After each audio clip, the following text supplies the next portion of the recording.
Hello everyone. Today I have a different kind of lesson for you all. We are going to completely shift the frame. Are you ready? The focus we're going to change is the classic believer versus non-believer argument. So, find something to hold on to, because for some of you, a core concept is about to collapse. Here is how you shall now see this story as a timeline. Imagine a straight line. People are confused about this story, and we're going to make it a lot less confusing. The truth claim the story makes isn't about faith. It's about the structural integrity of that line. Does it hold, or does it collapse? Think about Genesis. Bruise head versus bruise heel.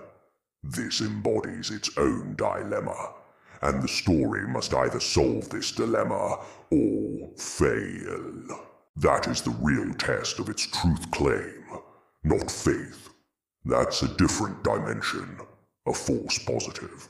You hear people say things like, Jesus saved me from biscuits.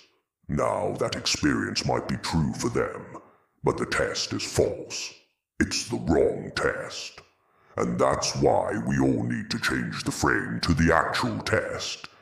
This bruise head versus bruise heel conflict eventually causes people to come and say, I am he, which crystallizes the central dilemma. How do we know who is real? We call this Christ's dilemma. This is the real test. Can he actually appear? Or is he bluffing? A bluff collapses the line. His appearance holds it. If the accusations against Jesus were true, that he just placed himself in that role, then the line collapses. Authority becomes merely human. Revelation ends with Christ versus the beast. If these two figures cannot be fundamentally separated, if they both represent the same kind of human authority, the line collapses. This dilemma isn't optional. It's there whether people see it or believe in it or not. And it's the true test. Collapse versus hold are not arbitrary judgments. They aren't opinions or beliefs. You must move away from that frame of thinking. It deceives people.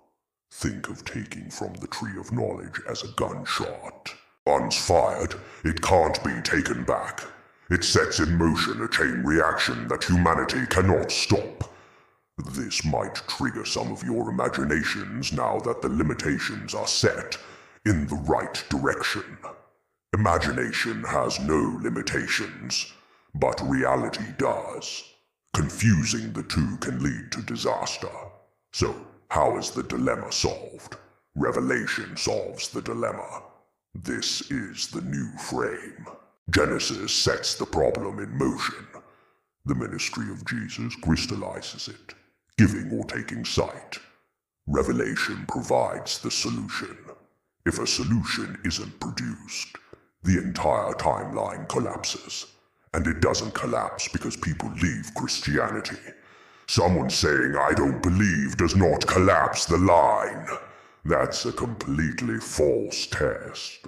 Revelation asks, who's worthy to open the scroll? And it clarifies, no one except one. This might just sound like poetry if we don't understand the real problem. But when we know the real test of the truth claim is his ability to appear, it's no longer poetry. It's the solution. Another attribute is also identified. He who opens, so no one can shut, and shuts, so no one can open. Now comes the real question. Is this coherence, this perfect alignment of problem and solution, the result of a cosmic accident or a deliberate plan? This puts the non-believer in a much different position.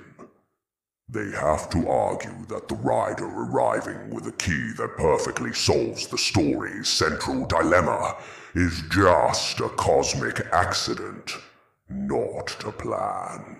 The solution is real. The key works. performs its function. It holds the line. This is the frame that has to shift, and the shift is coming. Everyone understands what a false positive is, right? When society debates the truth claim of Jesus by using faith instead of the integrity of this line, we have a false positive. And when people see that, the false positive collapses their own line, not Christ's line. God says, "See, I set before you an open door. No one can shut. The path is already open. But it needs one other component, someone to unlock it. The act of unlocking places a dot on the line. It solves the dilemma of whether he places himself. Let's go back to the two trees. Taking from the tree of knowledge was a challenge to God. The serpent's claim that God is lying is true in one narrow context. The apples themselves do cause immediate death, but it's a false positive when you realize God is talking about being cut off from the tree of life. Does this mirroring of the beginning and the end seem like an accident?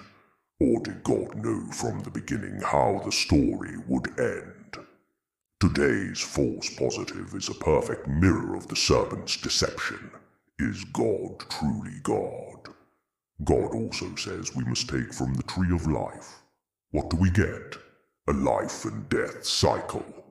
You can't have one without the other. God's word is true. That produces the key. If it takes, it gives. If it gives, it takes. This unlocks and solves the dilemma. The rider can open with the truth, and no one can shut it. The rider can shut with the truth, and no one can open it. The beginning and end aren't in a vacuum. They exist as a structure.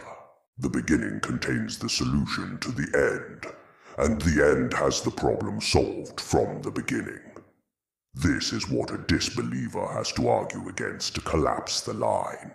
That this incredible coherence is a cosmic accident. That's a very different argument from "I believe in Jesus.